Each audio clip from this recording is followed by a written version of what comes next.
नमस्कार मेरे प्यारे दोस्तों, स्वागत है आपका वाईटी स्मार्ट स्टडी पर। उम्मीद करता हूं मैं आपकी पढ़ाई बहुत शानदार तरीके से चल रही होगी। एग्जाम में बस 2 महीने रह गए हैं और अब समय आ गया है धुलाई में दुबक के पढ़ने का। तो बिल्कुल भी 1 मिनट का समय नहीं गंवाना है और फटाफट रिवीजन करते चलो, फटाफट पढ़ते चलो। हमारे 4 चैप्टर विज्ञान में रह गए हैं, वो मैं आराम से आपको खत्म करवा दूंगा। तो विज्ञान की टेंशन आप बिल्कुल मत लो, अदर सब्जेक्ट का भी ध्यान रखो। प्रत्येक में आपकी परफॉर्मेंस अच्छी होना चाहिए, तभी हमारा रिजल्ट अच्छा बनेगा। तो चलिए शुरू करते हैं। आज हम विज्ञान का चैप्टर नंबर 3 शुरू कर रहे हैं, धातु और अधातु। और इससे पहले हमने जो है कार्बन को भी पढ़ लिया है, चैप्टर नंबर 1 को भी पढ़ लिया है और चैप्टर नंबर 2 को भी पढ़ लिया है। तो धातु और अधातु से यहां पर आप देखो, यहां पर धातु और अधातु से यहां पर 5 नंबर का क्वेश्चन आने वाला है। कितना? 5 नंबर का यहां पर क्वेश्चन आने वाला है, जो कि 3+2 के फॉर्म में आने वाला है, 3+2 के फॉर्म में। और इस 2 को आप 1+1 के फॉर्म में भी बांट सकते हो। तो बहुत अच्छे तरीके से पढ़ना है। अब 3+2 के फॉर्म में मतलब सर 3 नंबर का एक क्वेश्चन आने वाला है। सर ये हमको पता है, तो 3 नंबर में आने वाले क्वेश्चनों को हम क्यों ना पूरे क्लियर कर दें, निस्त नाबूद कर दें और चकाचक हम बिल्कुल याद कर लें। तो चलिए वही हम करेंगे। यहां पर देखो जरा, हम कौन कौन से टॉपिकों को पढ़ने वाले हैं।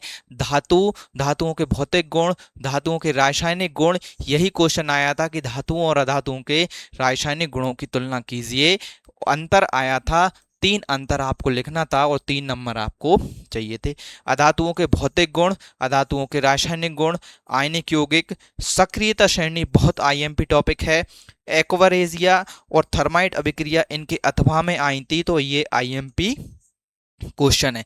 इसके बाद खनिज, अयस्क, मिश्र धातु और संचारण। और संचारण को हमने पहले पार्ट में भी यहाँ पर पढ़ा था, तो संचारण तो आपको याद होगा ही। तो इतने टॉपिक्स हमको क्लियर करना है, तो बहुत शानदार तरीके से हम इनको क्लियर करने वाले हैं। चलिए, ये हमारे रहे सब्सक्राइबर, इन्होंने हमें सब्सक्राइब किया है और इन्होंने हमें दिल से सपोर्ट किया है, तो मैं इनको कभी नहीं भूलूंगा, हमेशा याद रखूंगा। टेंशन मत लो, स्क्रीनशॉट लेकर रख लिया है। जब आपने मेरे बुरे समय में मेरा साथ दिया है, तो मैं भी आपका साथ दूंगा, ये मैं वादा करता हूँ।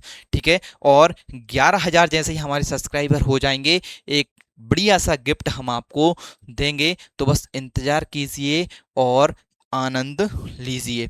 ठीक है। Save tree save life mission, ये आपने फॉलो इसको कर रखा है, बहुत बहुत आपका धन्यवाद। ठीक है। अब देखो, सबसे पहले हम क्वेश्चन से ही शुरुआत करते हैं और धातु और अधातु को हम बाद में पढ़ेंगे। तो देखो, क्वेश्चन पहले कैसा आया था, सबसे पहले फॉर्म समझो। देखो, सोडियम, ऑक्सीजन, मैग्नीशियम के लिए इलेक्ट्रॉनिक बिंदु संरचना को लिखिए। अब ये चैप्टर नंबर 4 में भी है और चैप्टर नंबर 3 में भी है। ठीक है। तो चैप्टर नंबर 3 में हम इनको थोड़ा सा पढ़ेंगे, इसके बाद हमने चैप्टर नंबर 4 में इनको बहुत अच्छे से पढ़ रखा है। लेकिन मैं यहाँ पर रिवीजन आपको करवा दूंगा, यदि आप पहली बार भी पढ़ रहे हैं ना, तो भी आपको यहाँ पर क्लियर हो जाएगा। चलिए यहाँ पर देखिए, सोडियम, ऑक्सीजन, मैग्नीशियम के लिए इलेक्ट्रॉन बिंदु संरचना आपको लिखना है। तो सोडियम का परमाणु क्रमांक कितना होता है? 11 होता है। और 11 के लिए जब आप लिखोगे, तो पहले सेल में कितने इलेक्ट्रॉन आते हैं? 2। उसमें दूसरे में आते हैं 8 और 1 आता है। सर आपने तो डायरेक्ट भर दिए, सर हमको और अच्छे से बताओ ना। तो बेटा देखो, इसका परमाणु क्रमांक कितना होता है? 11 होता है। सोडियम का परमाणु क्रमांक कितना होता है? यहाँ पर देखो 11 होता है। और जब इसका इलेक्ट्रॉन वितरण करते हैं, तो मैंने आपको बताया हुआ है बेटा, इसमें पहले में कौन सा ऑर्बिटल रहता है? एस रहता है। दूसरे में कौन सा रहता है? एस प्लस पी रहता है। तीसरे में कौन सा रहता है? S plus P plus D यहाँ पर रहता है। हाँ सर, हमको इतना याद आ गया, आपने बताया था। और सर बीच में क्या होता है सर? नाभिक होता है। सर आपने हमको एक और बात बताई थी सर, एस में उपस्थित इलेक्ट्रॉनों की संख्या 2 होती है, पी में उपस्थित इलेक्ट्रॉनों की संख्या 6 होती है और डी में उपस्थित इलेक्ट्रॉनों की संख्या 10 होती है। तो बेटा ये आपको बहुत अच्छे से याद होना चाहिए। ठीक है। इसमें 5 आर्बिटल होते हैं, इसमें 3 आर्बिटल होते हैं और इसमें 1 आर्बिटल होता है जिसमें कि विपरीत चक्रण के इलेक्ट्रॉन भरे जाते हैं। तो ये आपको अच्छे से पता है, 9th क्लास में भी आपने पढ़ा है। तो देखो यहाँ पर अब इलेक्ट्रॉनों का वितरण, जब यहाँ पर सर एस होता है तो एस में आप कितने भर दो सर। अब जो यहाँ पर इलेक्ट्रॉन बिंदु संरचना है आप इस प्रकार से भी भर सकते हो। तो देखो 2 इलेक्ट्रॉन यहाँ पर आ गए, एस के 2 इलेक्ट्रॉन। तो ये जो मैंने यहाँ पर लिखा है ना बेटा, ये एस के इलेक्ट्रॉन है, ये किसके इलेक्ट्रॉन है, ये दूसरे एस प्लस बी के हैं, और ये तीसरे S plus P plus D के इलेक्ट्रॉन है। तो याद रखना है आपको, ठीक है। तो देखो यहाँ पर दूसरे में हमको कितने बनना है, 8 इलेक्ट्रॉन। तो 1 2 3 4 5 6 7 और ये 8 इलेक्ट्रॉन हमारे इसमें भरा गए।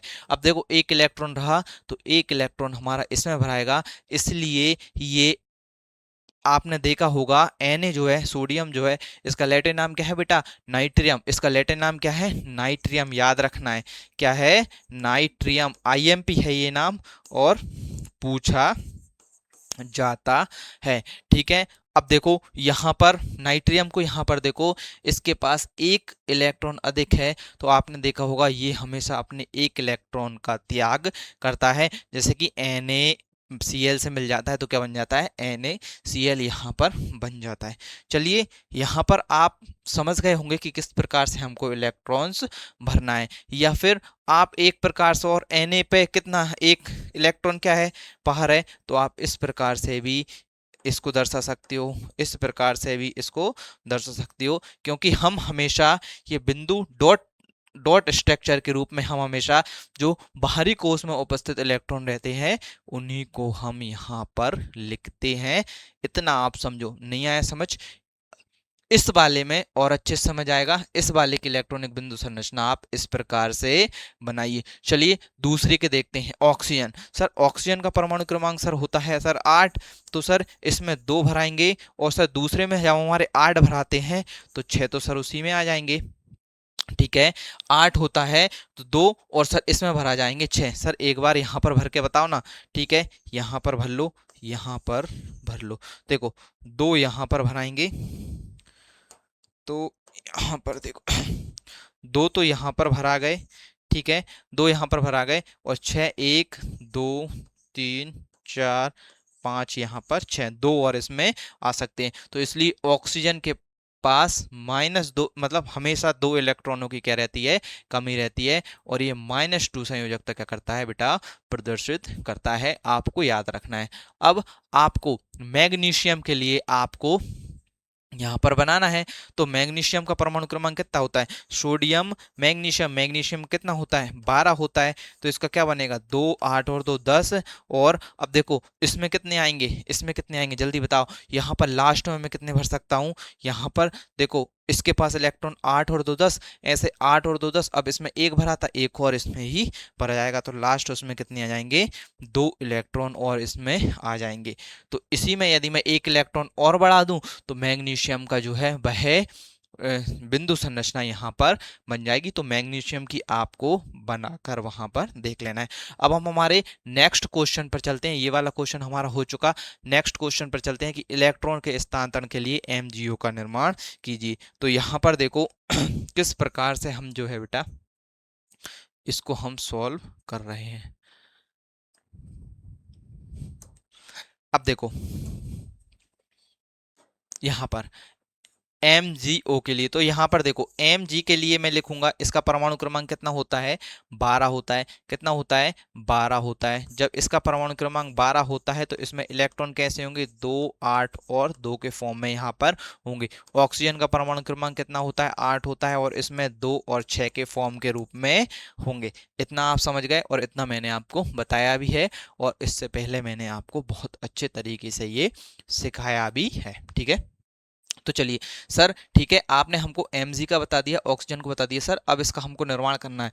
तो कैसे करेंगे, देखो हम अब जो मैंने आपको इससे पहले, थोड़ी देर पहले ही मैंने आपको यहाँ पर बताया था बेटा कि हम जब भी यहाँ पर लिखेंगे, यहाँ पर एलिमेंट्स के ऊपर, जो हमारे परमाणु हैं, परमाणु के ऊपर हम हमेशा लास्ट सेल जितने भी इलेक्ट्रॉन रहते हैं उनको यहाँ पर दर्शाते हैं, उनको यहाँ पर दर्शाते हैं। तो देखो mg में, देखो mg में इलेक्ट्रॉनों की संख्या कितनी होती है, mg में इलेक्ट्रॉनों की संख्या कितनी होती है, देखो 2 mg में। तो यहाँ पर मैं डॉट से यहाँ पर दर्शा दूं तो यहाँ पर इलेक्ट्रॉनों की संख्या कितनी हो जाएगी, 2। अब देखो ऑक्सीजन के पास, ऑक्सीजन के पास इलेक्ट्रॉन कितने होते हैं, बाहरी लास्ट वाले कक्ष में इलेक्ट्रॉन कितने होते हैं, 6। तो यहाँ पर देखो 1 2 3 4 5 और 6। अब देखो, अब यहाँ पर क्या करेंगे, ये आपस में क्या करें, देखो इसको इलेक्ट्रॉन चाहिए तो mg क्या करेगा, इसको इलेक्ट्रॉन यहाँ पर दे देगा, इसको इलेक्ट्रॉन यहाँ पर दे देगा। तो देखो यहाँ पर ये क्या बन जाएगा, यहाँ पर ये क्या बन जाएगा, यहाँ पर देखो, यहाँ पर Mg2 प्लस आ जाएगा और यहाँ पर क्या जाएगा, ऑक्सीजन आ जाएगा, यहाँ पर क्या जाएगा, ऑक्सीजन यहाँ पर आ जाएगा। देखो यहाँ पर क्या जाएगा, ऑक्सीजन बन जाएगा। तो ये क्या हो जाएगा बेटा, MgO हो जाएगा, ये क्या हो जाएगा, MgO हो जाएगा, MgO बन गया ना, MgO क्या बन गया। इसने 2 इलेक्ट्रॉन क्या किया आपने, इसने 2 इलेक्ट्रॉन यहाँ पर इसको दे दिए और आपको सेम बिल्कुल ऐसा ही वहां पर बना के आना है। तो समझ गए ना। तो देखो किसी प्रकार की कोई टेंशन आपको लेने की जरूरत नहीं है, स्क्रीनशॉट ले लीजिए, इसका लेना हो तो जल्दी से।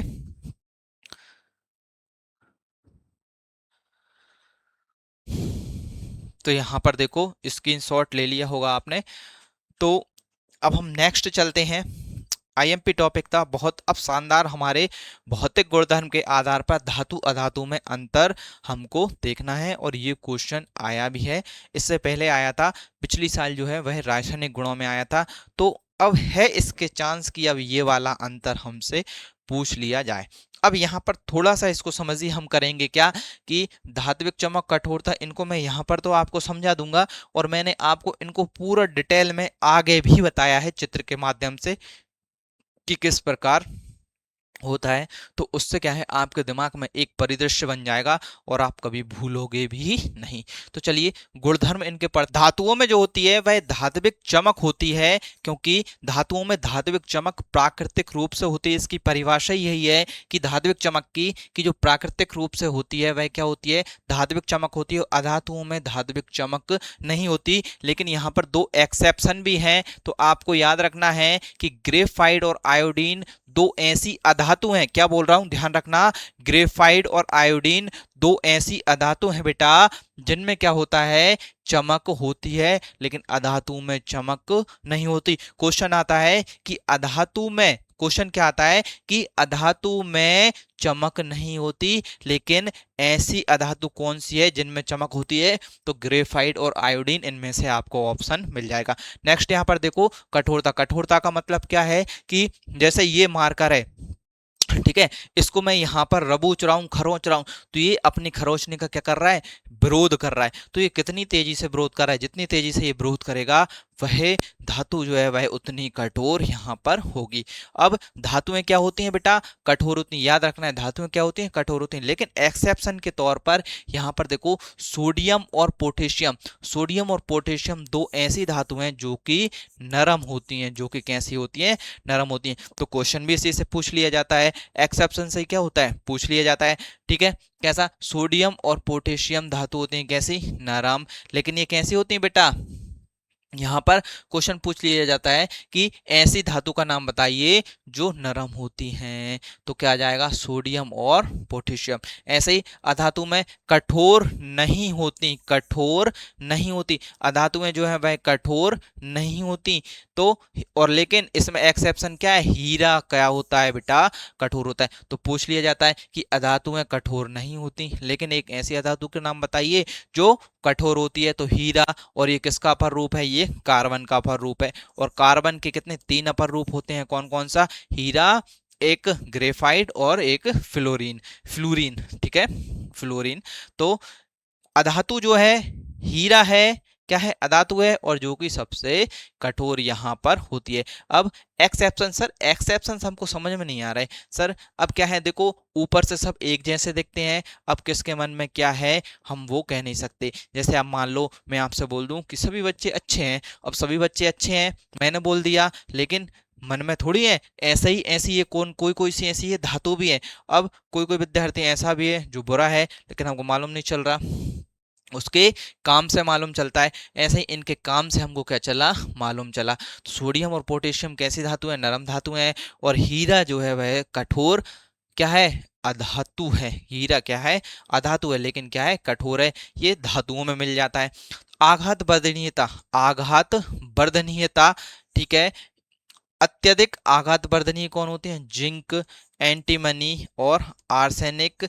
देखो अत्यधिक आघात वर्धनीय होते हैं, लेकिन धातुएं में ऐसे भी कुछ हैं, जिंक, एंटीमनी और आर्सेनिक जो है वह आघात वर्धनीयता का गुण जो है वह प्रदर्शित नहीं करते, यानी ये अपवाद है। क्या है ये, अपवाद है। अब आघात वर्धनीयता मतलब मैं अच्छे से, मान लो इस मार्कर है, इसको अच्छे से जोर जोर से रगड़ रगड़ के अच्छे से मार मार के, हथौड़ा मार मार के इसको क्या कर दूं, चपटा कर दूं। कब तक, जब तक ये टूटे ना। तो वही क्या है, आघात वर्धनीयता है। क्या है भाई, आघात वर्धनीयता है। तो सबसे अधिक, अब यदि मैं बोलूं कि सबसे अधिक आघात वर्धनीय कौन होता है, तो सोना चांदी। कौन होता है बेटा, सोना चांदी। कौन होता है, सोना चांदी, ठीक है। और ऐसी धातु जो आघात वर्धनीयता का गुण प्रदर्शित नहीं करती तो जिंक, एंटीमनी और आर्सेनिक। अब ऐसे ही अधातु, अधातुएं आघात वर्धनीयता का गुण प्रदर्शित नहीं करती हैं, याद रखना है। इधर देखो तन्यता, तन्यता यानी खींचने का गुण, तन्यता यानी खींचने का। मान लो ये है, मैं इसको कितनी दूर तक खींच सकता हूँ, कितनी दूर तक इसको खींच सकता हूँ। तो यहाँ पर देखो धातु तन्यता का गुण प्रदर्शित करती हैं, और सबसे अच्छी तन्यता दर्शाने वाली धातु बेटा कौन सी है, चांदी। कौन सी है बेटा, चांदी। थोड़ी सी चांदी से 1 किलोमीटर लंबा तार आप बना सकते हो, थोड़ी सी भी हो तो भी आप 1 किलोमीटर लंबा तार उसका खींच ले जाओ, खींच ले जाओ। मिठाई पे जो होती है भाई, देखो चांदी की परत चढ़ा देते हैं, तो चांदी तो कितनी महंगी है, और मिठाई तो आपको 600-700 रुपए किलो मिल रही है। तो उसको इतना इतना पतली हो जाती है वो, आघात वर्धनीयता कर करके, कि भी आपको 600 रुपए किलो में की मिठाई में भी लगाकर दे देते हैं।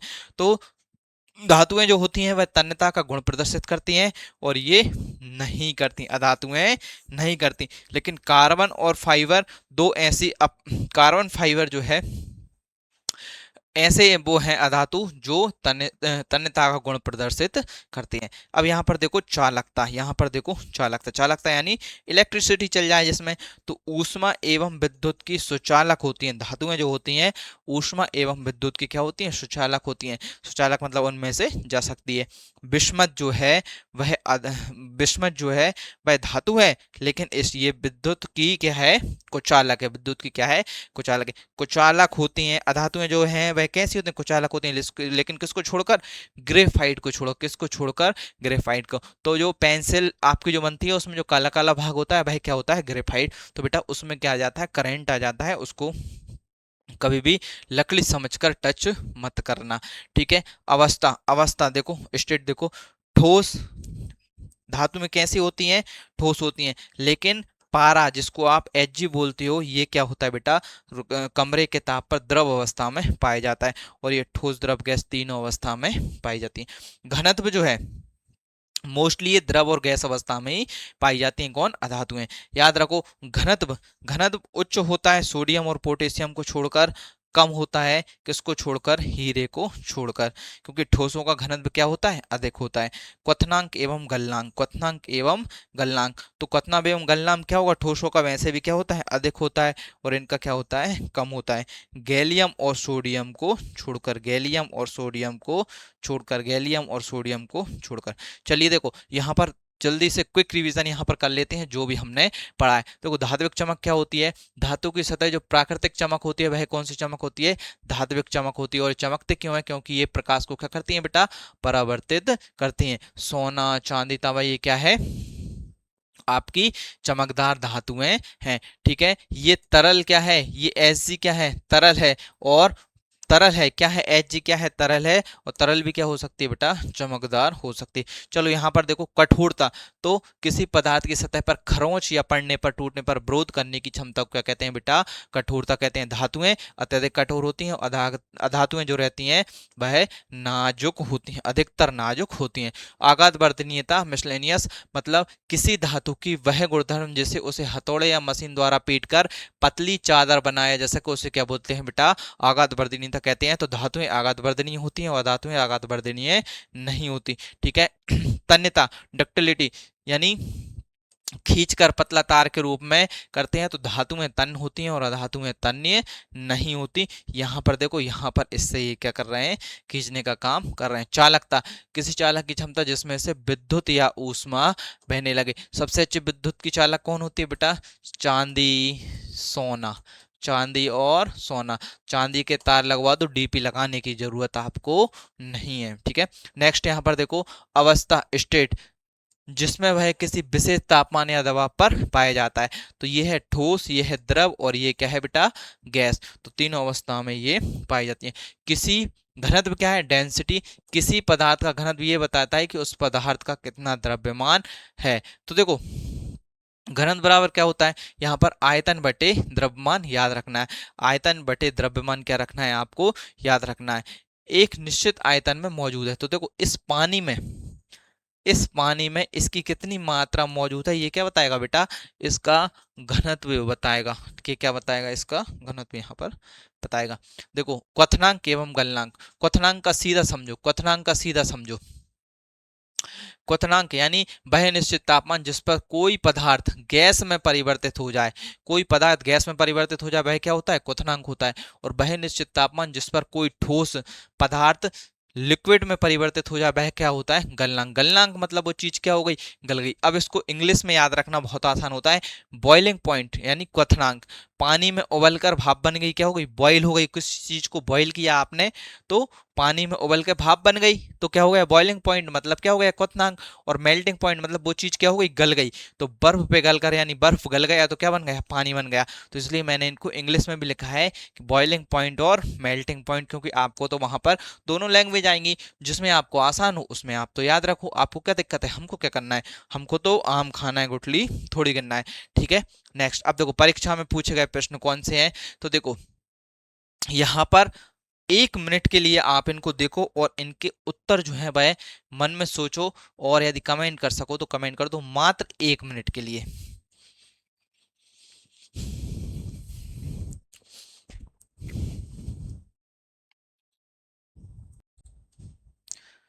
चलो यहाँ पर यदि आपने किया है तो आप पढ़ाई के प्रति बहुत सिंसियर हो, और बहुत बहुत धन्यवाद। देखो द्रव अवस्था में पाई जाने वाली धातु, तो जल्दी से अब मुझे बताओ, द्रव अवस्था में पाई जाने वाली धातु हमने पढ़ी थी बेटा Hg, Hg मतलब हमारा पारा। सबसे अधिक अविक्रियाशील धातु तो कौन सी थी, सोडियम। धातु है लेकिन क्या है, धातु, सोडियम और यहाँ पर पोटेशियम। तो यहाँ पर देखो अधातु जिसमें धात्विक चमक होती है, तो बेटा कौन सी थी, आयोडीन। कौन सी थी, आयोडीन। कौन सी थी बेटा, आयोडीन। ठीक है। ग्रेफाइट भी मिलता है कहीं कहीं। अधातु जो कठोर होती है, अधातु जो कठोर होती है, अधातु तो है किसका पर रूप है बेटा भाई, कार्बन का है, और क्या है, हीरा। अब यहां पर देखो धातु जो कठोर नहीं होती, धातु तो है लेकिन जो कठोर नहीं होती, एक तो होती है सोडियम और एक होती है हमारी पोटेशियम। एक होती है सोडियम और एक होती है हमारी पोटेशियम। अधातु जो चालकता प्रदर्शित करती है, अधातु जो चालकता प्रदर्शित करती है, अधातुएं चालकता प्रदर्शित नहीं करती, लेकिन एक करती है, कौन है, ग्रेफाइट। कौन है, ग्रेफाइट। ठीक है। धातु जिनका गलनांक एवं क्वथनांक सबसे कम होता है, तो धातु जिनका गलनांक एवं क्वथनांक सबसे कम होता है, क्या वो कौन है, सोडियम। हाँ, एक एक तो आपके क्या है, सोडियम। सोडियम का गलनांक एवं क्वथनांक क्या होता है, सबसे कम होता है। सोडियम का गलनांक एवं क्वथनांक क्या होता है, सबसे कम होता है। और एक और क्या है, गैलियम। एक और क्या है हमारी बेटा, गैलियम। एक और क्या है हमारी, गैलियम। तो ये आपको याद रखना है। तो ये बहुत इंपॉर्टेंट थे, ये क्वेश्चन पूछे गए हैं, इनको हमने सॉल्व कर लिया है। चलिए हम नेक्स्ट चलते हैं। नेक्स्ट क्या है बेटा, देखो रासायनिक गुणधर्म के आधार पर धातु और अधातु में अंतर। तो ये भी बहुत इंपॉर्टेंट टॉपिक है, बढ़िया से इसको हम पढ़ेंगे। इसमें थोड़ी सी अभिक्रिया है, तो अभिक्रिया को भी हम यहाँ पर पढ़ेंगे। अब थोड़ा सा ये आपको कठिन लग सकता है, लेकिन आपको इसको अच्छे से देखना है, अच्छे से इसको पढ़ना है, और महत्वपूर्ण बात, आपको इसको घर पे रिवीजन जरूर करना है। यदि आप रिवीजन नहीं करोगे ना, यदि आप घर पे लिख के नहीं देखोगे ना, तो बस आपने देखा, आया और गया, आया और गया वाला हाल आपका हो जाएगा। जैसे आप कोई पिक्चर देखते हो ना, तो पिक्चर 3 घंटे की आपको याद रहती है, कितनी रहती है? 3 घंटे की पिक्चर आप 3 मिनट में बता दोगे। ऐसे ये लेक्चर भी है, 1 घंटे का लेक्चर आप 1 मिनट में बता दोगे, और 1 मिनट का ही आपको याद रहेगा, यदि आप इनको घर पे करके नहीं देखोगे। तो चलिए इनको एक बार आप देखो। गुणधर्म, धातु और अधातु। यहाँ पर आयन का निर्माण, आयन का निर्माण, ऑक्साइड, जल एवं तनु अम्लों से क्रिया, प्रकृति, और यहाँ पर घनत्व। चलिए यहाँ पर हम पढ़ते हैं, और आगे इनको डिटेल में भी हम पढ़ेंगे। तो देखो, आयन का निर्माण, धातु इलेक्ट्रॉन को त्याग कर धनायन बनाती हैं, धातु इलेक्ट्रॉन को त्याग कर धनायन बनाती हैं। जैसे कि एग्जाम्पल के लिए सर, एग्जाम्पल देखो, जैसे सोडियम था, सोडियम का परमाणु क्रमांक कितना था? 11 था। 2, 8 और 1, तो ये लास्ट वाले सेल का उपस्थित इलेक्ट्रॉन क्या कर रही थी? वह त्याग रही थी। तो सोडियम जो है अपनी, क्योंकि Na+1 क्या क्या है, प्रदर्शित करती है संयोजकता, तो धातु जो है वह धनायन जो है वह बनाती है। ऐसे अधातु इलेक्ट्रॉन को ग्रहण करके, जैसे ऑक्सीजन है, ऑक्सीजन को कितने इलेक्ट्रॉन चाहिए पड़ते हैं? हमेशा 2 इलेक्ट्रॉनों की उसमें क्या होती है? कमी होती है। तो ऑक्सीजन क्या है? अधातु है, तो अधातु इलेक्ट्रॉन को ग्रहण कर क्या करती है? ऋणायन बनाती है। क्या करती है? ऋणायन बनाती है। अब सर इसके पास +1 क्यों आया और इसके पास -2 क्यों आया? क्योंकि देखो यहां पर देखो, +1 की संख्या मैं आपको बता देता हूँ। देखो इलेक्ट्रॉनों की संख्या भी कितनी है बेटा? 11 है। प्रोटॉनों की संख्या भी कितनी है? 11। अब आपने एक इलेक्ट्रॉन को यहाँ से हटा दिया, तो प्रोटॉन की संख्या कितनी है? 11। यानी आपके पास 11 प्लस है और 11 माइनस है, तो सबसे ज्यादा संख्या किसकी हो जाएगी? फिर प्लस की हो जाएगी, तो इसलिए इस पे क्या आ गया बेटा? प्लस आ गया। तो आया ना समझ? ऐसा ही वो वाला है ऑक्सीजन का। ऑक्साइड, धातु के ऑक्साइड क्षारीय होते हैं, महत्वपूर्ण, मोस्ट आईएमपी याद रखना कि धातु के ऑक्साइड कैसे होते हैं? क्षारीय होते हैं। और अधातु के ऑक्साइड कैसे होते हैं बेटा? अम्लीय होते हैं।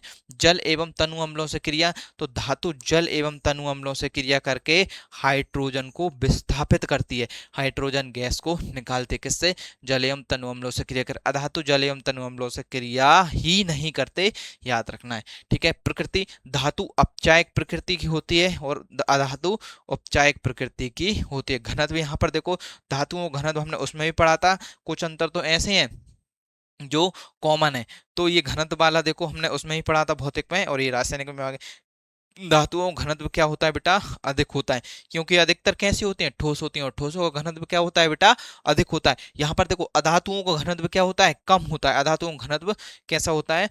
कम होता है। तो ये आपको याद रखना है। चलिए अब हम चलते हैं, और इसका स्क्रीनशॉट ले लीजिए यदि आपको लेना है, और इसको आप लिख लेना, क्योंकि पिछली बार रासायनिक गुणधर्म के आधार पर ही अंतर यहाँ पर पूछा गया था, तो आपको ये बहुत अच्छे तरीके से कर लेना है। चलिए यहाँ पर हम नेक्स्ट चलते हैं। अब स्क्रीनशॉट आपने ले लिया होगा। देखो धातुओं के रासायनिक गुण, यहां से बहुत अच्छे से आपको समझना पड़ेगा। देखो धातुएं ऑक्सीजन से अभिक्रिया, यहां पर ओनली 3 अभिक्रियाएं आपको महत्वपूर्ण है, वह याद रखना है, बस 3 अभिक्रियाएं याद रखनी। तो आपको ये मालूम चलना है कि देखो यहाँ पर धातु का क्या बनता है बेटा? ऑक्साइड बनता है। नेक्स्ट में क्या बनेगा? और नेक्स्ट में क्या बनेगा? आपको ये 3 ही याद रखना है बस। अब देखो यहाँ पर कुछ एग्जाम्पल हम यहाँ पर देख लेते हैं। तो सबसे अच्छी अभिक्रिया किसकी होती है? सोडियम की होती है। और किसकी होती है? मैग्नीशियम की होती है। इसकी ऑक्सीजन से अभिक्रिया जब आप करोगे, तो देखो यहाँ पर देखो, यहाँ पर देखो, यहाँ पर क्या बन जाएगा? बताओ जल्दी, यहाँ पर क्या बन जाएगा? सोडियम का क्या बन जाएगा? ऑक्साइड बन जाएगा। और यहाँ पर देखो मैग्नीशियम का क्या बन जाएगा? ऑक्साइड बन जाएगा। यानी धातु का ऑक्साइड आप देखो यहाँ पर बन जाएगा। अब यहाँ पर महत्वपूर्ण बात याद रखना, देखो मैग्नीशियम क्या होता है? थोड़ा सा इसको हीट देना पड़ेगा। क्या देना पड़ेगा? इसको हीट। और जो सोडियम जो है बेटा, उसको हमको हीट नहीं देना पड़ेगा, उसको हमको हीट नहीं देना पड़ेगा। तो ठीक है। तो एन ए ओ क्या बन जाएगा, NaO यहाँ पर बन जाएगा। ठीक है, दो हैं तो यहाँ पर दो लगा दो, और यहाँ पर बेटा दो Na यहाँ पर लेना पड़ेगा। क्यों लेना पड़ेगा, क्योंकि इसकी ऑक्सीजन की जो संयोजकता होती है वह कितनी होती है, -2 होती है यहाँ पर देखो। ठीक है, मैग्नीशियम यहाँ पर देखो 2MgO बन जाएगा, 2MgO बन जाएगा, 2MgO बन जाएगा।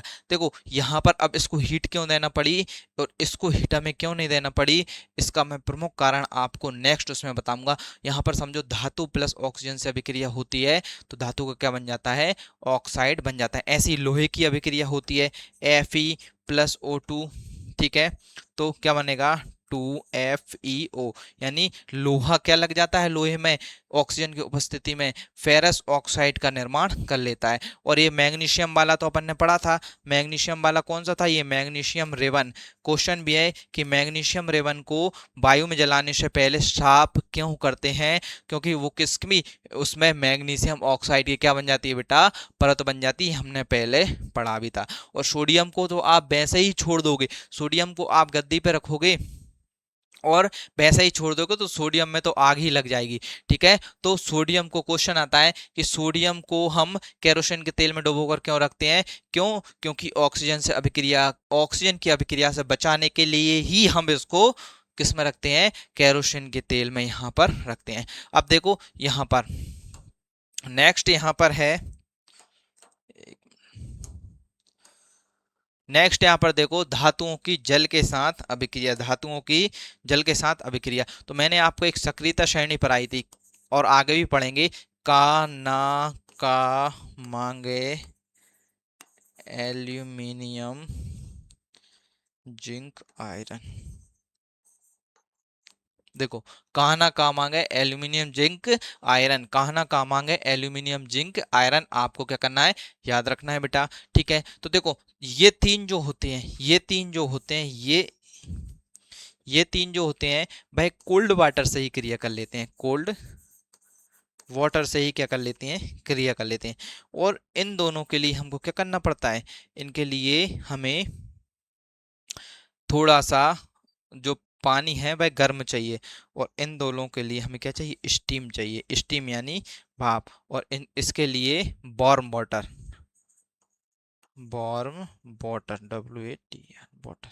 ठीक है, तो इसके लिए हमें कैसा कैसा चाहिए, थोड़ा गर्म जल चाहिए, इसके लिए हमें ठंडा जल चाहिए, और इसके लिए हमें क्या चाहिए बेटा, भाप चाहिए। तो आपको ये याद रखना है। अब देखो धातु जल के साथ अभिक्रिया करेगी, धातु जल के साथ अभिक्रिया करेगी। अब देखो जब धातु धातु क्या, Na ले लो, Na की अभिक्रिया किसके साथ कराओ, H2O के साथ कराओ, तो धातु का हाइड्रोक्साइड बनता है, क्या बन जाएगा, NaOH यहाँ पर बन जाएगा, और H2 गैस क्या हो जाएगी, निकल जाएगी, H2 गैस क्या हो जाएगी, निकल जाएगी, NaOH बन जाएगा और H2 गैस यहाँ पर निकल जाएगी। ऐसा ही मैग्नीशियम की अभिक्रिया कराओ, मैग्नीशियम की अभिक्रिया कराओ, तो मैग्नीशियम की अभिक्रिया आप कराओगे तो देखो क्या बन जाएगा, MgOH बन जाएगा, और यहाँ पर हाइड्रोजन गैस क्या हो जाएगी बेटा, निकल जाएगी। तो धातु की जल के साथ अभिक्रिया, जल मतलब H2O के साथ, धातु की जल के साथ जब भी आप अभिक्रिया कराओगे तो धातु का हाइड्रोक्साइड यानी NaOH MgOH बन गया, और हाइड्रोजन गैस यहाँ पर क्या हो जाएगी बेटा, निकल जाएगी। तो याद रखना है धातु की जल के साथ अभिक्रिया, जब धातु जल के साथ अभिक्रिया करती है तो धातु का ऑक्साइड और हाइड्रोजन गैस बनती है, आपको याद रखना है। जल्दी से इसका स्क्रीनशॉट लेना हो तो आप जल्दी से इसका स्क्रीनशॉट भी यहाँ पर ले सकते हैं। ठीक है, और हम नेक्स्ट पर यहाँ पर चलते हैं, तो नेक्स्ट पर जल्दी जल्दी चलो, नेक्स्ट पर हम यहाँ पर चलते हैं।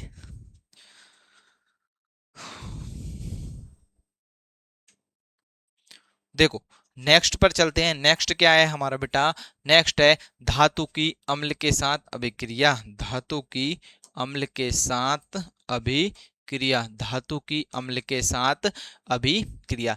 अब देखो जब धातु अम्ल के साथ अभिक्रिया करता है तो हमें क्या मिलता है, हमें लवण एवं हाइड्रोजन गैस बनता है। देखो वहां पर क्या कर रहा था, थोड़ा सा कंफ्यूजन है उसको दूर करना। वहां पर हम धातु की, सबसे पहले हमने धातु की ऑक्सीजन से क्रिया की, धातु की हमने ऑक्सीजन से क्रिया की, क्या बना, धातु की जब हमने, यहां पर समझो, देखो धातु की जब हमने बेटा ऑक्सीजन से क्रिया की तो क्या बना, उसका धातु का ऑक्साइड, धातु का ऑक्साइड, ऑक्साइड बना।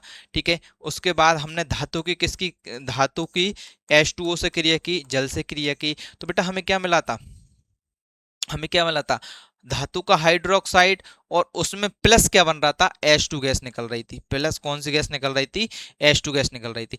अब यहां पर भी धातु की जब हम अम्ल से अभिक्रिया करेंगे, धातु की हम अम्ल से अभिक्रिया करेंगे तो क्या बन रहा है, लवण बन रहा है और हाइड्रोजन गैस निकल रही है, और वहां पर क्या बन रहा था, उसका हाइड्रोक्साइड बन रहा था, क्या बन रहा था, हाइड्रोक्साइड। देखो यही पढ़ा ना, देखो धातु का हाइड्रोक्साइड और हाइड्रोजन गैस निकल रही थी, और यहां पर देखो धातु की जब हम अम्ल के साथ अभिक्रिया करेंगे, यदि जल से अभिक्रिया कर रहे थे तो उसका हाइड्रोक्साइड बन रहा था, क्यों, क्योंकि उसमें हाइड्रोक्साइड ही तो था, क्योंकि देखो H2O का OH हमने ले लिया था, H2O का OH हमने ले लिया था, सही है कि नहीं, H2O का हमने OH हमने ले लिया था, ये संतुलित नहीं है, तो संतुलित इसको हम बाद में देखेंगे, हम मैंने बताया भी था। ठीक है, देखो धातु प्लस अम्ल की जो अभिक्रिया है, लवण प्लस हाइड्रोजन गैस यहां पर बनेगी। तो जैसे यहां पर देखो धातु के फॉर्म में, अब आप किसको लोगे, जल्दी से मुझे बताओ, धातु के फॉर्म में हमने पिछली, उसमें हमने बहुत सारी अभिक्रियाएं पढ़ी थी ना, तब हमने इसमें अभिक्रिया पढ़ी थी। बिल्कुल आप लोगों ने बिल्कुल सही पकड़ लिया, कौन सी अभिक्रिया थी बेटा, वो डिस्प्लेसमेंट अभिक्रिया थी, कौन सी, डिस्प्लेसमेंट अभिक्रिया थी। तो जल्दी से आप देखो यहां पर लिखो, का ना का मांगे एल्यूमिनियम, जिंक और लोहा।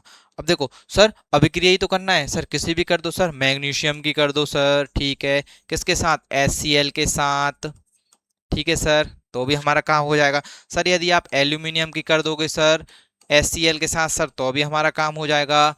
और सर और अभिक्रिया कर दो सर, जिंक की अभिक्रिया कर दो सर, किसके साथ, HCl के साथ सर, तो भी हमारा यहाँ पर काम हो जाएगा, क्योंकि यहाँ पर क्या है, अम्ल है, क्योंकि यहाँ पर क्या है, अम्ल है, यहाँ पर क्या है बेटा, अम्ल है। तो MgCl2, MgCl2 क्या बनेगा, MgCl2 यहाँ पर बन जाएगा, और हाइड्रोजन गैस यहाँ पर निकल जाएगी। यहाँ पर भी क्या बनेगा, देखो AlCl2, और यहाँ पर कौन सी गैस निकल जाएगी, हाइड्रोजन गैस निकल जाएगी। यहाँ पर ZnCl2, और यहाँ पर कौन सी गैस निकल जाएगी बेटा, हाइड्रोजन गैस निकल जाएगी। तो इस प्रकार से ये हमारी अभिक्रिया क्या हो गई, पूरी हो गई। चलो नेक्स्ट यहाँ पर चलते हैं। देखो धातु ऑक्साइड की अम्ल के साथ अभिक्रिया, धातु ऑक्साइड की अम्ल के साथ अभिक्रिया, ठीक है, धातु ऑक्साइड की अम्ल के साथ अभिक्रिया, फिर नहीं है, फिर बस अब कुछ नहीं है,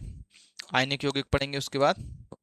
यहाँ पर देखो धातु ऑक्साइड की अम्ल के साथ अभिक्रिया क्या है, जल्दी से पढ़ो, धातु ऑक्साइड का गुण क्षारीय होता है, ठीक है, हमने वहां पर पढ़ा था कि धातु ऑक्साइड, मैंने आपको बोला भी था, इसको याद रखो, इसको मैंने आपको बोला था, इसको याद रखो कि धातु, जब धातु का ऑक्साइड कैसा होता है, क्षारीय होता है, ठीक है, और धातु कैसे ऑक्साइड बनाते हैं बेटा, क्षारीय ऑक्साइड बनाते हैं।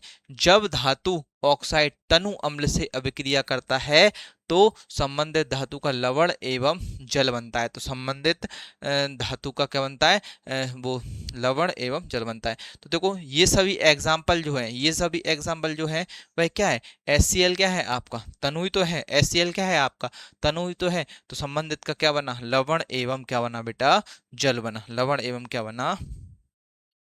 तो यहाँ पर मैग्नीशियम ऑक्साइड के रूप में हम क्या लेंगे, हमने पहले बनाया था, क्या बनाया था बेटा, MgO बनाया था, एक तो मैग्नीशियम ऑक्साइड ले लो, क्या ले लो, 2HCl ले लो, तो वही संबंधित धातु का अम्ल बनेगा, संबंधित धातु का लवण बनेगा। तो देखो यहाँ पर और क्या बनेगा, जल, तो बेटा H2O बना दो ना, सबसे पहले क्या बना दो, H2O। अब देखो जब हमने H2, ये क्या था, HCl है हमारा, ठीक है, जब हमने Mg, अब यहाँ पर H2O निकल गया हमारा ये, तो क्या बनेगा, MgCl, क्या बनेगा, MgCl बनेगा, ठीक है।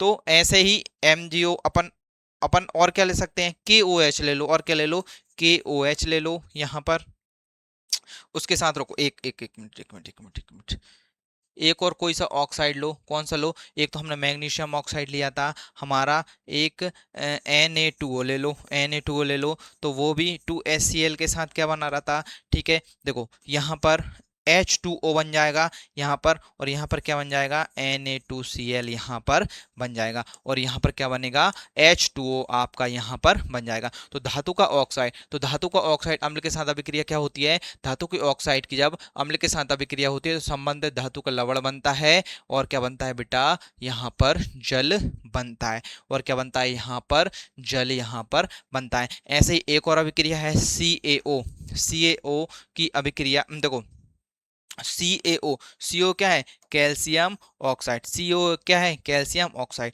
देखो इस वाली अभिक्रिया को जरा बताना, यदि मैं इसकी अभिक्रिया H2O से कराऊं तो क्या बनता है, CaOH का होल ट्वाइस, ठीक है, और प्लस क्या होती है, ऊष्मा, प्लस क्या होती है, ऊष्मा। ये अभिक्रिया मुझे बताओ कौन सी अभिक्रिया, ये अभिक्रिया मुझे बताओ कौन सी अभिक्रिया है, जल्दी से मुझे कमेंट करके बताओ ये अभिक्रिया कौन सी अभिक्रिया है, जल्दी से मुझे बताओ ये अभिक्रिया कौन सी अभिक्रिया है, और कौन सी अभिक्रिया है। देखो जब यहां पर अब क्लियर करो, देखो धातु ऑक्साइड का अम्ल के साथ यदि अभिक्रिया करें तो संबंधित धातु का क्या बनता है, लवण बनता है, और क्या बनता है, जल बनता है। अब मैं इसके अपोजिट क्या करूं, यदि धातु ऑक्साइड की अभिक्रिया जल से कर दूं, धातु ऑक्साइड की अभिक्रिया मैंने यहां पर किससे की, जल से की, तो इसका हाइड्रोक्साइड बनता है, क्या बनता है, हाइड्रोक्साइड। ध्यान रखो धातु का हाइड्रोक्साइड बनता है, धातु का क्या बनता है बेटा, हाइड्रोक्साइड। तो देखो यहां पर तीन चीजें क्लियर कर लो, हाइड्रोक्साइड। तो देखो यहां पर तीन चीजें क्लियर कर लो। सबसे पहले यहां पर कंफ्यूज मत होना, सबसे पहले देखो यहां पर पढ़ रहे थे हम, धातु की क्रिया हमने जल से की थी, कौन सी गैस निकली थी बेटा, धातु की अभिक्रिया हमने जल से की थी तो H2 गैस निकली थी, धातु की अभिक्रिया ऑक्सीजन से की थी तो यहाँ पर धातु की अभिक्रिया हमने जल से की थी तो धातु का हाइड्रोक्साइड बनाता, क्या बनाता, धातु का हाइड्रोक्साइड बनाता, हाइड्रोजन गैस निकली थी। लेकिन यहाँ पर देखना धातु की धातु ऑक्साइड, देखो यहाँ पर है ना, हाँ देखो एक मिनट, देखो यहाँ पर धातु की अभिक्रिया ऑक्सीजन से की तो धातु का ऑक्साइड बना। अब यदि मैं इस धातु के ऑक्साइड की अभिक्रिया किससे कर दूं, जल से कर दूं, किससे कर दूं, जल से कर दूं, तो क्या बन जाएगा, धातु का हाइड्रोक्साइड बन जाएगा, क्या बन जाएगा, धातु का हाइड्रोक्साइड, क्या बन जाएगा, हाइड्रोक्साइड। तो ये आपको याद रखना है, ठीक है। धातु की अभिक्रिया ऑक्सीजन से की तो क्या बना, धातु का ऑक्साइड, और धातु की ऑक्साइड की अभिक्रिया यदि मैंने जल से कर दी तो क्या बन जाएगा, धातु का हाइड्रोक्साइड। और यदि धातु की ऑक्साइड की अभिक्रिया यदि मैंने अम्ल से कर दी, किससे कर दी, अम्ल से कर दी, तो जल्दी अब मुझे बताओ, इससे पहले ही अपन ने किया था, इससे पहले ही अपन ने किया था कि धातु के ऑक्साइड की अभिक्रिया यदि हमने अम्ल से कर दी तो धातु का क्या बन जाएगा, लवण प्लस जल बन जाएगा, क्या बन जाएगा, एक तो लवण बन जाएगा और क्या बन जाएगा यहाँ पर, प्लस जल यहाँ पर बन जाएगा। तो ये याद रखो, आप ये याद रखो, इनमें कंफ्यूज मत होना, क्योंकि यही ऑब्जेक्टिव में पूछता है, यही ऑब्जेक्टिव में पूछता है। धातु की अभिक्रिया ऑक्सीजन से की तो धातु का ऑक्साइड बना, धातु के ऑक्साइड की अभिक्रिया हमने जल से कर दी तो धातु का हाइड्रोक्साइड बन जाएगा, और यदि धातु के ऑक्साइड की अभिक्रिया हमने अम्ल से कर दी तो लवण प्लस जल बन जाएगा, और धातु और अधातु की कर दी तो लवण प्लस जल उसमें बनता है, धातु और अधातु में क्या बनता है, लवण प्लस जल बनता है। तो थोड़ी बहुत कंफ्यूजन होती है तो उसको अपन को समय पर ही दूर कर लेना चाहिए। देखो थोड़ा सा कंफ्यूज ऐसा नहीं है, थोड़ा सा कंफ्यूज सब होते हैं, ठीक है, पहली बार पढ़ने में कंफ्यूज सब होते हैं, लेकिन यदि आप उसको करोगे ना, यदि आप उसको बार बार करोगे ना, तो लिखोगे ना, तो क्या होगा, बिल्कुल निस्त नाबूद हो जाएगी वो चीज़। तो किसी प्रकार से आपको टेंशन ही नहीं रहेगी जब आपने उसको एक बार कॉपी पर करके देख लिया। चलो नेक्स्ट पढ़ते हैं आयनिक यौगिक यानी आयनिक कंपाउंड्स, ठीक है। आयनिक यौगिकों को वह यौगिक होता है जो धातु और अधातु के बीच इलेक्ट्रॉनों का आदान प्रदान करके बनता है। जैसे एग्जाम्पल के लिए NaCl, क्या बन जाएगा, NaCl। ये इलेक्ट्रॉनिक बिंदु संरचना इसकी पूछी जाती है भैया, तो चलिए मैं बना देता हूँ। बाहरी कोश में उपस्थित इलेक्ट्रॉन कितना रहता है, इस पे एक रहता है, और Cl में कितना रहता है, बाहरी कोश में उपस्थित इलेक्ट्रॉन 7 रहते हैं, कितने रहते हैं, 7 रहते हैं, 1 2 3 4 5 6 और एक 7। तो ये वाला कहाँ चला जाएगा, यहाँ पर चला जाएगा, यहाँ पर चला जाएगा। और ये क्या कर लेंगे, आयनिक बंध बना लेंगे। तो क्या बन जाएगा बेटा, NaCl आपका बन जाएगा। क्या बन जाएगा आपका, NaCl यहाँ पर बन जाएगा। तो ये आपका एग्जाम्पल हो गया आयनिक यौगिकों, वह यौगिक जो धातु और अधातु के बीच इलेक्ट्रॉन के आदान प्रदान से बनता है, कौन से यौगिक कहलाते हैं, आयनिक यौगिक कहलाते हैं। इसका उदाहरण, अब आयनिक यौगिकों के गुणधर्म कौन कौन से होते हैं, भौतिक अवस्था, गलनांक एवं क्वथनांक, विद्युत चालकता और घुलनशीलता। तो देखो भौतिक अवस्था, भौतिक अवस्था कैसी होती है बेटा, अब तुम खुद सोचो, NaCl में बंध इतना मजबूत होता है तो इनकी भौतिक अवस्था कैसी हो जाएगी, ठोस हो जाएगी।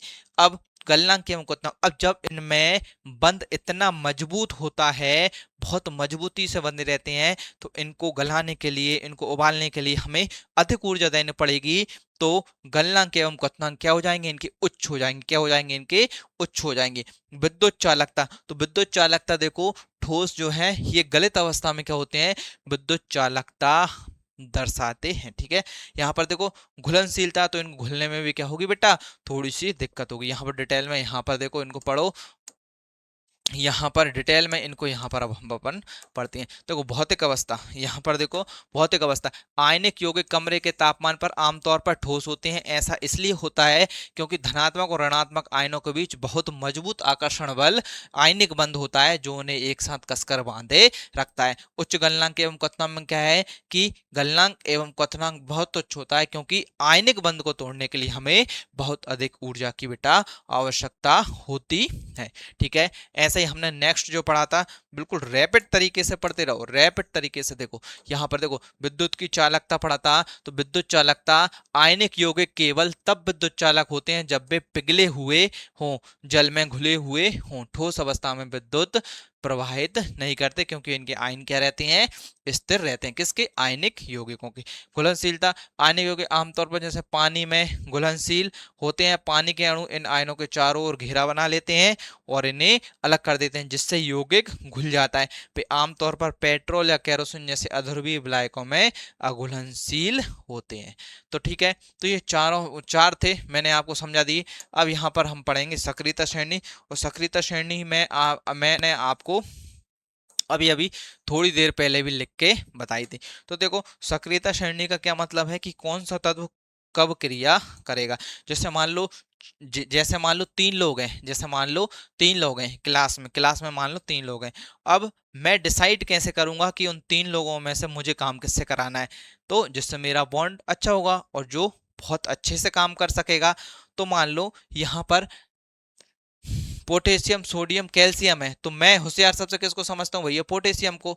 तो पोटेशियम को सबसे पहले बुलाऊंगा, फिर सोडियम को बुलाऊंगा, पोटेशियम नहीं है तो फिर कैल्शियम को बुलाऊंगा, और इनमें से कोई नहीं है भैया तो मैं जिंक को बुला लूंगा, फिर ऊपर में से कोई नहीं है तो फिर मैं आयरन को बुला लूंगा। तो ऐसा ही क्या रहता है, ऐसा ही बंद का काम रहता है। ऐसा ही किसका काम रहता है बेटा, बंद का काम रहता है। तो देखो यहाँ पर पोटेशियम, का ना का मांगे, एल्यूमिनियम, जिंक, लोहा, पीबी, हाइड्रोजन, कॉपर, एच एजी, एयू। ये एजी और एयू कहाँ है, सबसे लास्ट में है। तो सक्रियता श्रेणी में पोटेशियम और सोडियम सबसे ज्यादा खतरनाक धातुएं हैं, और ये बहुत जल्दी क्रिया करती हैं। और मैंने आपको बताया भी था, ये ठंडे पानी से ही क्रिया कर लेती हैं। किससे, ठंडे पानी से ही क्रिया कर लेती हैं। और इसको हमको क्या चाहिए, गर्म पानी देना पड़ता है।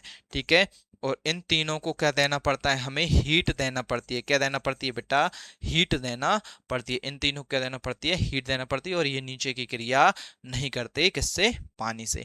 ठीक है, अब देखो धातुओं की एक सूची है, जिसमें धातुओं को उनकी क्रियाशीलता के घटते क्रम में व्यवस्थित किया जाता है, और इसका उपयोग यह समझने के लिए किया जाता है कि कौन सी धातु अधिक क्रियाशील है और कौन सी कम। तो सबसे जो ऊपर है वह अधिक क्रियाशील है, उससे नीचे क्रियाशीलता क्या हो रही है, घट रही है। और सबसे कम क्रियाशीलता किसकी होती है बेटा, सिल्वर और गोल्ड की होती है। ये तो किसी से अभिक्रिया करते ही नहीं है, चाहे आप इसको अम्ल में डाल दो, किसी में डाल दो, मतलब सोना और चांदी क्रिया करते ही नहीं है। ठीक है, इसलिए तो क्या सबको क्या चाहिए, सोना और चांदी चाहिए। लेकिन एक ऐसा है जो कि हमने बनाया है, जिसको हम बोलते हैं अमलगम। क्या बोलते हैं, अमलगम। इन दोनों को क्या कर देता है बेटा, गला देता है। लेकिन वो किसी मिक्सचर से बनता है, वो मैं अभी आपको आगे पढ़ाने वाला हूं। तो समझ गए ना, सक्रियता सारणी रिएक्टिविटी सीरीज क्या होती है? धातुओं की एक सोची जिसमें धातुओं क्या होता है, क्रम होता है। और इसमें सबसे ये महत्वपूर्ण किसमें आती है पता, काम में सबसे पहले विस्थापन अभिक्रिया जो होती है, डिस्प्लेसमेंट रिएक्शन। क्योंकि उसमें अपन जब अभिक्रियाओं को रखते हैं, अपन को मालूम ही नहीं चलता कि भैया कौन सी डिस्प्लेसमेंट है, इसमें डिस्प्लेसमेंट होगा भी कि नहीं, कि ये है कि नहीं। अब जैसे एग्जाम्पल के लिए हमने एक पढ़ा था, कॉपर सल्फेट के विलयन से CuSO4, कॉपर सल्फेट के विलयन से फेरस सल्फेट को। अब देखो, यदि हम कॉपर सल्फेट के विलयन में लोहे की कील को डाल दें, बिल्कुल एग्जैक्ट क्वेश्चन ही मैं आपको बता दे रहा हूं, चैप्टर नंबर 1 का क्वेश्चन है कि कॉपर सल्फेट के विलयन में यदि हम लोहे की कील को डाल दें तो क्या होगा। तो लोहे की कील क्या होगा, देखो तो उसका उत्तर क्या था, उसका उत्तर था कि कॉपर सल्फेट के विलयन में यदि हम लोहे की कील को डाल दें तो लोहा जो रहता है वह कॉपर सल्फेट के विलयन में से कॉपर को विस्थापित कर देता है और सल्फेट को अपने साथ ले लेता है। तो FeSO4 क्या कर लेता है, ये बना लेता है और Cu को यहाँ पर निकाल देगा। अब देखो इसने क्यों किया है ऐसा पता, क्योंकि ये देखो कॉपर कहाँ है आपका, यहाँ पर है, और लोहा कहाँ है, यहाँ पर। तो कॉपर, लोहा जो है भाई अधिक अधिक क्रियाशील है, लोहा जो है वह अधिक क्रियाशील है, कॉपर जो आयरन जो है वह अधिक क्रियाशील है और कॉपर कम क्रियाशील है। तो इसका प्रभाव ज्यादा है, इसलिए ये सल्फेट को क्या कर लेता है, कॉपर से छुड़ा लेता है और अपने पास यहाँ पर रख लेता है। तो उम्मीद करता हूं मैं आपको समझ जरूर आ रहा होगा। समझते चलना भाई, पहली बार पढ़ रहे हो, समझते चलना। कोई ऐसा नहीं है किसी ने लॉलीपॉप दी और खाली, समझने में समझाने में मेहनत लगती है। ठीक है, तो ठीक है, तो समझ गए आप। तो ये विस्थापन अभिक्रिया हमारी हो जाएगी, धीरे धीरे आपकी विस्थापन अभिक्रिया भी आ गई। अब देखो यहाँ से ये टॉपिक्स जो है वो बहुत सरल है, यहाँ पर आपको एक एक बार पढ़ना है ओनली जानकारी के लिए। अब देखो यहाँ पर खनिज, खनिज वे प्राकृतिक रूप से पाए जाने वाले ठोस अकार्बनिक पदार्थ हैं जिनका एक निश्चित रासायनिक संगठन क्रिस्टलीय संरचना होती है। यह पृथ्वी की पपटी यानी क्रिस्ट चट्टानों, मिट्टी के भीतर पाए जाने वाले हर खनिज की अपनी विशिष्ट भौतिक और रासायनिक विशेषता होती है। क्वार्टज, अब्रक्ट, हेमेटाइट। अरे मतलब जो प्रकृति पे मुक्त अवस्था में मिल रहा है वो क्या है, खनिज है। जिनसे हम लोहा निकाल लो, चांदी निकाल लो, सोना निकाल लो, कुछ भी निकाल लो, वो क्या है, खनिज है। और एक और क्या होते हैं, अयस्क होते हैं। सभी अयस्क क्या हो सकते हैं, खनिज हो सकते हैं। क्योंकि अयस्क हम उसको तभी मानेंगे जब हमारे वो फायदे वाली चीज हो, जब हमारी वो फायदे वाली, अब वो फायदे वाली चीज है ही नहीं है तो उसको हम अयस्क नहीं मानेंगे। जैसे एग्जाम्पल के लिए पता चला भाई साहब आपने धान लगाई, धान में आपने खर्चा कर दिए 50,000 और धान निकल रही 40,000, 10,000 घाटे में हो गए। तो 10,000 घाटे में हो गए तो उसको हम अयस्क नहीं मानेंगे। तो अयस्क ऐसे खनिज होते हैं, अयस्क ऐसे खनिज होते हैं जिनमें धातुओं के लाभकारी और सुविधाजनक तरीके से निकाला जा सके। सभी अयस्क खनिज होते हैं लेकिन सभी खनिज अयस्क नहीं होते। ठीक है, किसी खनिज को अयस्क तब कहा जाता है, खनिज को हम अयस्क तब कहेंगे जब धातु की मात्रा इतनी पर्याप्त मात्रा में निकालना हो कि आर्थिक रूप से वह हमें फायदेमंद हो जाए। यानी धान हमारी यदि 80,000 की निकली तो 30,000 का क्या हुआ, हमें फायदा हुआ। तो हम उसको क्या बोल देंगे कि भैया ये क्या है, हमारा अयस्क है, वो क्या है, हमारा अयस्क है। ठीक है, एग्जाम्पल के लिए बताया मैंने सिर्फ आपको समझने के लिए। ठीक है, तो बॉक्साइड, हेमेटाइट, सिनेबार, ये क्या है, बॉक्साइड किसका, एल्यूमिनियम का अयस्क है, याद रखना। हेमेटाइट लोहे का अयस्क है, सिनेबार किसका है, पारे का अयस्क है। बहुत आईएमपी, मोस्ट आईएमपी है सिनेबार, याद रखना। किसका अयस्क है यहाँ पर, ये पारे का यहाँ पर अयस्क है। नेक्स्ट यहाँ पर चलो, नेक्स्ट क्या है, नेक्स्ट है मिश्र धातु, एलॉय। अब देखो यहाँ पर मिश्र धातु, देखो मिश्र धातु, दो या दो से अधिक धातु, एक धातु और एक अधातु के सममांगी मिश्रण क्या कहते हैं बेटा, क्या कहते हैं, मिश्र धातु। यहाँ पर कहते हैं पीतल। देखो पीतल, पी का जी याद रखना, पी का जी, पीतल पूछा जाता है, पीतल किसका मिश्रण है, तो कॉपर प्लस जिनका, पी का जी, क्या पी का जी, क्या याद रखना है, पी का जी। कांसा, कांसा किस किस का मिश्रण है पूछा जाता है, कांसा किस किस का मिश्रण है, तो आपको क्या रखना है, क्या याद रखना है, काका टी, क्या रखना है, काका टी, टाटा टी नहीं, क्या रखना है, काका टी, क्या रखना है, काका टी, का टी, का टी। तो क्या जाएगा, कांसा यानी ब्रॉन्ज। कांसा किससे बनता है, कॉपर से और टिन से। ऐसे ही पीतल किससे बनता है, पी का जी, पी का मतलब कॉपर, जी मतलब जिंक। तो ये दोनों आप याद रखना। और स्टेनलेस स्टील में क्या आता है, लोहा, क्रोमियम और निकल। लोहा, क्रोमियम और निकल, लोकोनी, ठीक है, लोकोनी। अब आप देख लो अपने हिसाब से जो भी आपको करना, मैंने तो ऐसे ही याद भैया रखे हैं। ठीक है, संचारण, संचारण हमने चैप्टर नंबर 1 में ही पढ़ा हुआ है कि लोहे को जब हम छोड़ देते हैं खुला तो वह ऑक्सीजन की अभिक्रिया से उसका ऑक्साइड का निर्माण कर लेता है। जैसे Fe को छोड़ दिया, Fe को छोड़ दिया, Fe ऑक्सीजन की उपस्थिति से क्या बना लेगा, फेरस ऑक्साइड यहाँ पर बना लेगा। Mg को छोड़ दिया ऑक्सीजन की उपस्थिति में, तो क्या बना लेगा, MgO बना लेगा। और ये जलने में क्या करता है फिर भाई साहब, नाटक करता है। इसको हमको घिसना पड़ेगा तब ये बाद में जलेगा। ठीक है, तो लोहे पर जंग लगना, कॉपर का हरी परत होना, कैसे किस प्रकार से दे ये देखो, इस प्रकार से लोहे पर जंग लग गई, कॉपर हरी हो गई, तो ये क्या हो गया, संचारण हो गया। अब ये बहुत महत्वपूर्ण अभिक्रिया है बेटा, थर्माइट अभिक्रिया। तो जो पटरी मटरी, जो वेल्डिंग का काम आप देखते हो, पटरी टूट गई उस पर वेल्डिंग किया जाता है, वो थर्माइट अभिक्रिया के माध्यम से किया जाता है। और ये अभिक्रिया कौन सी अभिक्रिया है बेटा, विस्थापन अभिक्रिया। कौन सी, विस्थापन अभिक्रिया है। देखो कैसा है मैं बता देता हूँ, का ना का मांगे एल्यूमिनियम, जिंक और लोहा। तो देखो यहाँ पर देखो, यहाँ पर देखो, यहाँ पर देखो, यहाँ पर देखो, यहाँ पर देखो, ठीक है। का ना का मांगे एल्यूमिनियम, जिंक, लोहा। एल्यूमिनियम ज्यादा रिएक्टिव है, लोहा जो है वह कम रिएक्टिव है। तो देखो एल्यूमिनियम किसी को भी छुड़ा लेगा, एल्यूमिनियम किसी को भी छुड़ा लेगा। तो देखो यहाँ पर फेरस ऑक्साइड, एल्यूमिनियम का क्या लिया, चूर्ण लिया। एल्यूमिनियम का क्या लिया बेटा, चूर्ण लिया। फेरस ऑक्साइड यहाँ पर रहता है, तो एल्यूमिनियम इसके ऑक्सीजन को क्या कर लेगा, छुड़ा लेगा। तो फेरस जो है, लोहा जो है वह हमें लिक्विड अवस्था में प्राप्त होगा। और इसका टेम्परेचर पता कितना होता है, 2500 डिग्री, 2500 डिग्री सेल्सियस। कितना होता है बेटा, 2500 डिग्री सेल्सियस। जब लोहा 2500 डिग्री सेल्सियस पर पहुंचेगा ना, तो क्या होगा, जैसे मान लो ये हमारी पटरी है और ये पटरी हमारी टूटी है बीच में, तो क्या होगा भैया, मैं Fe2O3 लूंगा और इसका क्या लूंगा, चूर्ण। इसको मैं हीट दूंगा, क्या दूंगा, इसको हीट दूंगा। जब इसको हीट दूंगा तो क्या होगा, ये जो लोहा है ये ऑक्सीजन को क्या करेगा, ये ऑक्सीजन क्या हो जाएगी, इससे अलग हो जाएगी। कौन कर देगा, ये एल्यूमिनियम। क्योंकि एल्यूमिनियम क्या है, अधिक रिएक्टिव है, तो एल्यूमिनियम इसकी इसकी ऑक्सीजन को क्या कर लेगा, छुड़ा लेगा। सॉरी, एल्यूमिनियम इसकी ऑक्सीजन को क्या कर लेगा, छुड़ा लेगा। एल्यूमिनियम इसकी ऑक्सीजन को क्या कर लेगा, छुड़ा लेगा। तो इस ऑक्सीजन को ये एल्यूमिनियम साथ लेके चला जाएगा, तो क्या बन जाएगा, Al2O3 यहाँ पर बन जाएगा, Al2O3 यहाँ पर बन जाएगा। और जो लोहा है, ये जो लोहा जो है 2500 डिग्री सेल्सियस के कारण हमें लिक्विड अवस्था में प्राप्त हो जाएगा, और वो तो छुड़ा लेगा Al2O3, और लोहा हमारा कहाँ पर, यहाँ पर जम जाएगा। और ये एल्यूमिनियम ऑक्साइड की परत कहाँ, इधर ऊपर, इसी के ऊपर जम जाती है, इसी के ऊपर जम जाती है।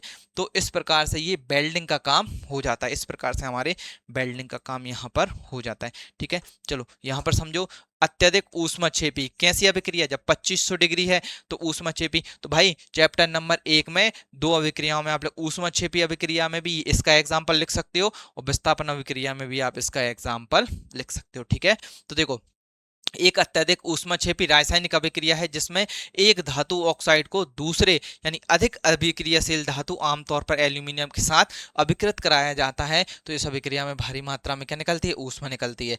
अब पिघले हुए लोहे का उपयोग टूटी रेल पटरियों को जोड़ने के लिए किया जाता है, वो ये जो मैंने समझाया है। और इसको क्या बोलते हैं हम, थर्माइट वेल्डिंग भी इसको कहते हैं। तो थर्माइट अभिक्रिया का उपयोग बेटा कहाँ होता है, टूटे हुए लोहे की टूटी हुई पटरियों को जोड़ने में इसका उपयोग यहाँ पर होता है। ठीक है, समझ गए ना। तो चलो नेक्स्ट, चलो यहाँ पर एक्वारेजिया। एक्वारेजिया जो एक्वारेजिया जो सोने को गला दे, जो सोने को गला दे, जो सोने को गला दे, जो सोने को गला दे। 3:1, 3:1 एस सी एल और HNO3। एस का अनुपात कितना होता है बेटा, 3 होता है। एस का अनुपात कितना होता है बेटा, 3 होता है। और इसका अनुपात कितना होगा, 1 होगा। इसका अनुपात कितना होगा, 1 होगा। ये HNO3 है, एआई भी कुछ भी कर देती है। ठीक है, 1:3 क्या होता है, 1:3। तो देखो एक्वारेजिया, देखो एक चीज को समझो, आप इस HCl में सोने को डाल दो, 2 घंटे पड़े रहने दो, 2 साल पड़े रहने दो, कुछ नहीं होगा। HNO3 में डाल दो, 2 घंटे पड़े रहने दो, 2 साल पड़े रहने दो, कुछ नहीं होगा। लेकिन जैसे ही आप इन दोनों को 1:3 या फिर इन दोनों को 3:1 की मात्रा में मिला दोगे और आप एक लिक्विड तैयार कर लोगे, और इसमें जैसे ही आप सोना डालोगे ना, तो सोना लिक्विड बन जाएगा।